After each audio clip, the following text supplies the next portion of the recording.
Merci d'être passé par Ballistic Burgers. Dans la vidéo d'aujourd'hui, je vais faire une recette imitée du Rocket Burger du Windsor Tavern d'Akron, Ohio. Allons-y.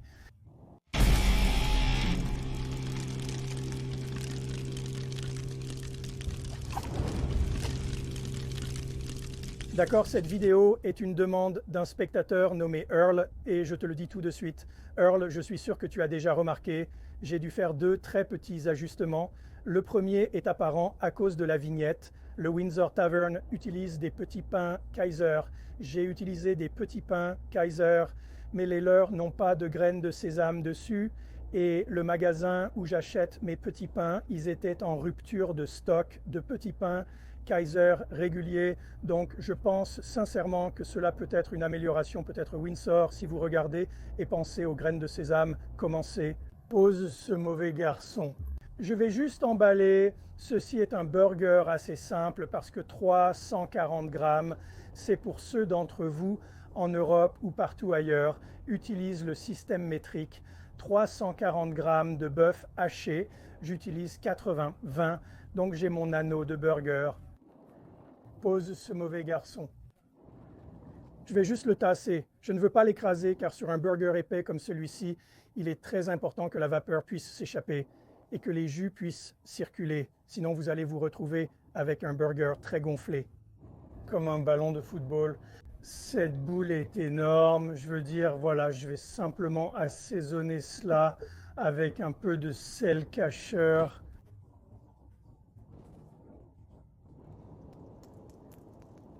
Nous préparons donc ce burger sur la Blackstone. Deux brûleurs sont à feu moyen élevé, un à feu doux, et le plus éloigné est éteint pour créer des zones.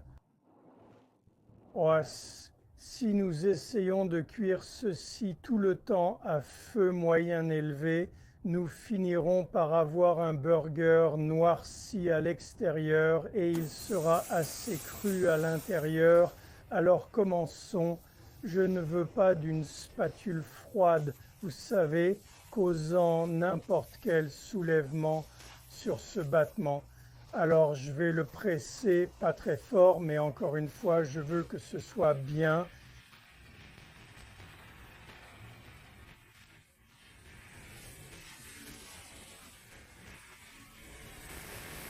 Sorte de contact uniforme avec cette plaque à frire. Un grand salut aux gens du Windsor Tavern. Ils sont à Akron, Ohio. Je suis à San Diego, Californie. C'est un quartier, un petit bistrot de quartier. Donc il y a en fait très peu de choses en ligne pour m'aider à faire un peu de reconnaissance sur ce burger. Je lui ai passé un coup de fil.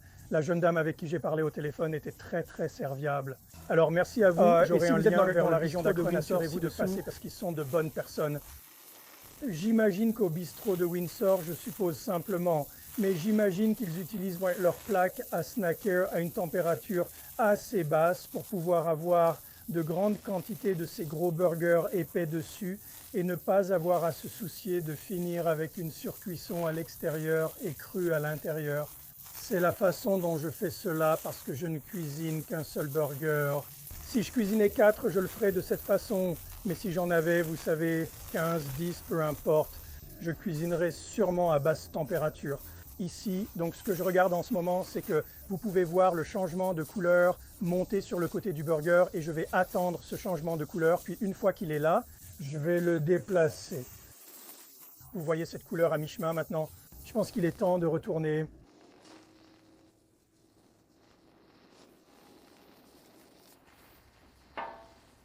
C'est bon, donc je vais continuer à surveiller le côté de ce steak. Ici, je veux qu'il soit gris de mur à mur et une fois qu'il l'est, je vais le déplacer vers une zone plus fraîche où il continuera encore une fois à se rapprocher de la fin. Il y a quelque chose de viande crue au centre. D'accord, ça a l'air plutôt bien ici. Alors maintenant, ce que je vais faire, c'est simplement glisser ceci vers ma zone plus fraîche. Je vais le laisser cuire. D'accord, ce burger est presque prêt. Il y a quelque chose que vous pouvez faire sur un burger aussi épais si vous voulez jouer la sécurité. Par tous les moyens, vous savez, sonder un peu. Avec comme un stylo de lecture instantané selon ce que vous voulez. Vous savez, si vous voulez ce genre de bienfait à 160, ou vous pouvez simplement appuyer légèrement sur le côté ici. et cela expulsera quelques jus. Et quand vous voyez ce jus, quand il change de couleur, vous voulez qu'il soit. Vous pouvez en quelque sorte le juger ainsi. Passons donc à l'ingrédient suivant. Salami, j'en ai 2 tranches fines. Je vais prendre 2. Je ne sais pas s'ils utilisent 1 ou 2 tranches de salami, mais ils mettent du salami grillé sur ce burger. Il est temps de griller le steak du burger. Ok, j'ai quelques rondelles de piment banane, parfait.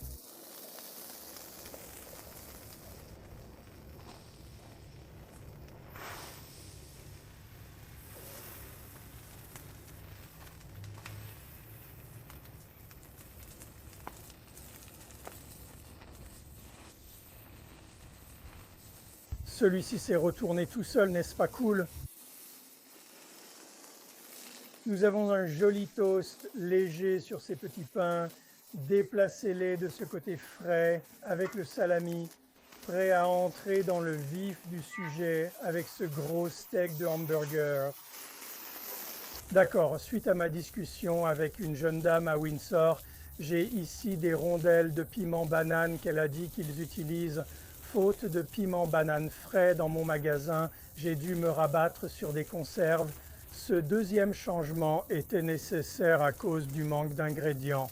On s'adapte et surmonte, n'est-ce pas? Donc, je vais garnir ce hamburger maintenant avec ceci. J'adore.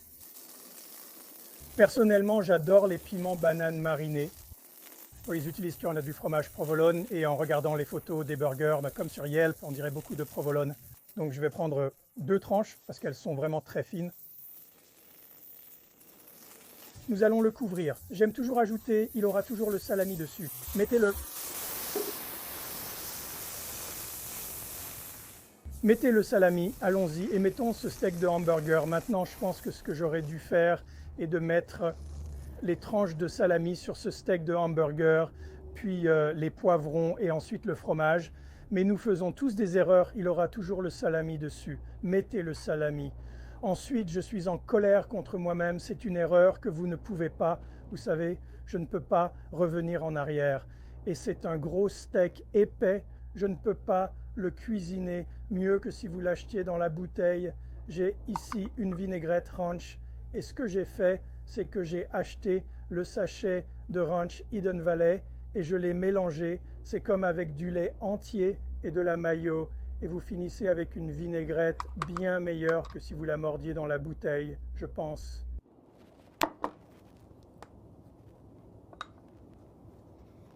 Alors allez-y et étalez cette vinaigrette ranch.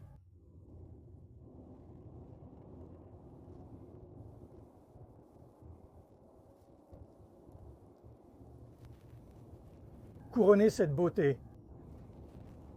Regarde cette bête. C'est un énorme hamburger intimidant juste ici. D'accord, essayons cela. Tu sais, je pensais à toute cette histoire de salami. Je l'appelle une épreuve. En réalité, mettre le salami sur le fromage est logique. Et c'est quelque chose que je n'ai pas demandé à la jeune dame à la taverne quand je lui parlais. Mais vous le feriez avec du bacon. Je mettrais le salami sur le fromage avec du bacon. Poulet. Alors regardez ça. C'est un peu effrayant, les gars. Il a du poids. Ça sent vraiment bon. Santé.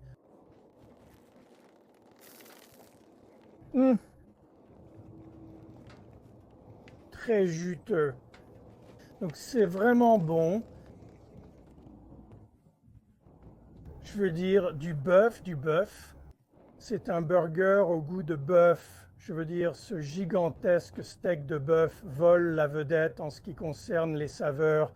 Mais une fois que vous commencez vraiment à y entrer, comme plus au centre, comme hors des bords, alors ces poivrons et ce salami acidulé commencent à aider avec les saveurs. La vinaigrette ranch, excellente idée. Vous savez, moi j'étais un peu sceptique à propos de la vinaigrette ranch, mais ça fonctionne définitivement. Elle se marie bien avec les autres saveurs présentes ici, mais je ne sais pas. Je veux dire, je craque pour les piments marinés. Je pense honnêtement que c'est parce qu'il a besoin de cette acidité, de cette saveur de vinaigre. C'est un si gros pâté. Je pense que l'acidité du vinaigre et du jus de marinade, ça aide. Cela aide avec ce burger. Il a besoin de cette acidité. Oui, j'apprécie, c'est complexe. Je veux réitérer cette saveur fermentée et acidulée du salami. Puis le joli croquant de ce poivre. J'aime le poivre mariné. Personnellement, je ne le changerai pas. Personnellement.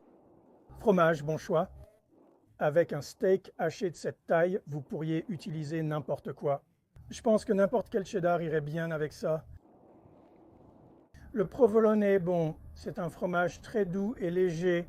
Vous obtenez ce côté fondant chaud. C'est un énorme steak.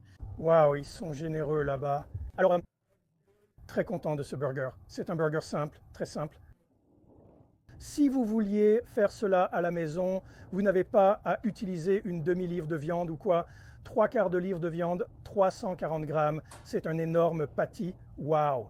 Ils sont généreux là-bas. Donc merci Earl pour la suggestion. Les gars, si vous êtes dans la région d'Akron, allez voir le Windsor Tavern, comme je l'ai dit, basé sur la conversation que j'ai eue avec la jeune dame, des gens très gentils. Et surtout en ces temps, les petites entreprises ont besoin de soutien, alors allez les voir. Si vous n'êtes pas abonné, veuillez vous abonner. Assurez-vous de sonner la cloche. Donnez un pouce en l'air si vous avez aimé la vidéo et j'espère que vous l'avez fait. Continuez à envoyer vos suggestions. Je vous verrai dans la prochaine vidéo. Santé!